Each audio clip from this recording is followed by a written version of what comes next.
If you ever come across a children's show called Jolly Roger, do not let your kids watch it.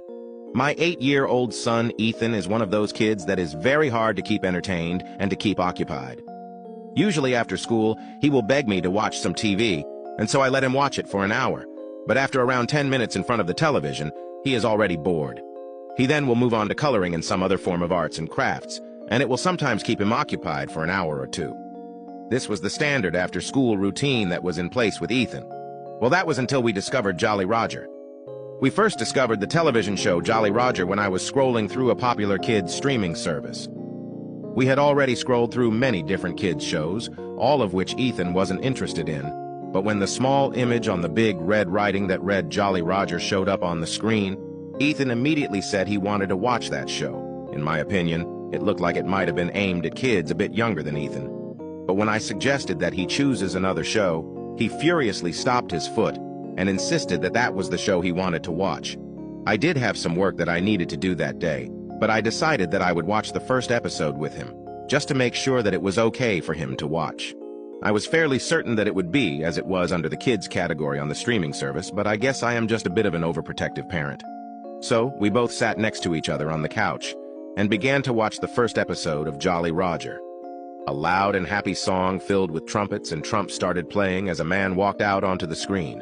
He came from inside a large pirate ship, which I guess is where the show got its name, and he walked up close to the camera as the words Jolly Roger flashed up on the screen.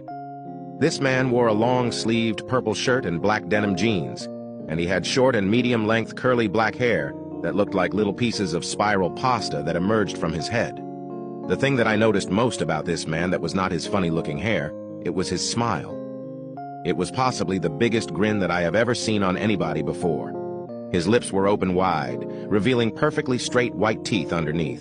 The corner of his lips was almost up level with his nose, and it almost looked like his lips were being pulled back in order to smile as wide as he was. This man then began to talk. "Hello, kids, how are we all today? I hope we are all happy, he said in an overly excited and over-the-top voice. "My name is Jolly Roger, and I hope that we can all have a good time day. We will be singing, we will be dancing, and of course we will be having fun." At this point, it seemed like the show was definitely going to be appropriate for Ethan. He was probably getting too old for this type of show. I did continue to watch the episode, and it continued pretty much how you would expect. Jolly Roger pulled out a guitar and sang some nursery rhymes, then he began teaching some dance, and then he moved into the arts and crafts portion of the show.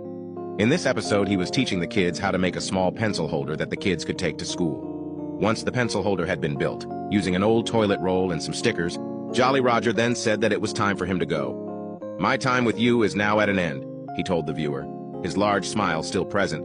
"But before I do, we can't forget to sing the Jolly Roger song." Jolly Roger then began to sing a short song. "Every day is happy, so don't be a grin dodger. So smile big and smile wide, just like Jolly Roger," he sang while waving to the camera. Jolly Roger was right, though. He did smile big, and he did smile wide. That was one that didn't change throughout the whole episode. He never once stopped smiling. That big, wide smile never disappeared from his face.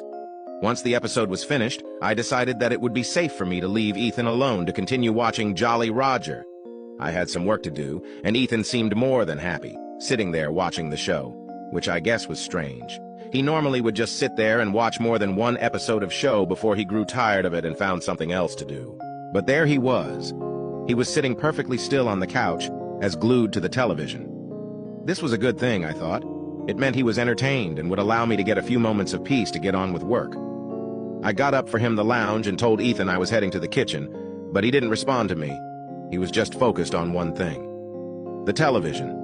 I didn't think too much of it and left the lounge room and headed out to the kitchen and began to do some work. I guess I lost track of time because before I knew it, 2 hours had passed. I hadn't heard a peep out of Ethan, which was unusual, so I guess I got distracted by my work and had forgotten to check on him. I got up from the seat in the kitchen and went back out to the lounge room and found Ethan. He was still sitting in the same spot where I left him, his eyes still transfixed on the TV. I went and grabbed the remote and paused the show and told him that it was time for dinner and that he would have to watch more of it tomorrow. He didn't protest or get mad. Instead, he just said okay, got up from the lounge, and headed to the kitchen. As he was leaving the room, I glanced at the TV and saw that he was already onto episode 6, which is much more than you will usually watch in one sitting. We ate dinner together like normal, and then I spent the rest of the night helping Ethan with his homework. It was a pretty normal night. Everything seemed to be fine until it was Ethan's bedtime. I sent him to brush his teeth, even though he claimed he didn't need to and that his teeth were fine. And while he was brushing in the bathroom, I went into his room to get his bed ready for him. I needed to tuck his quilt under his bed, and so I bent down to tuck it in. As I bent down, I noticed something sticking out from underneath his bed. It was only jutting out just an inch, so I couldn't quite make out what it was. I reached out and grabbed it and pulled it out from under the bed. Now you can check if there is a part 2 by pressing share and more.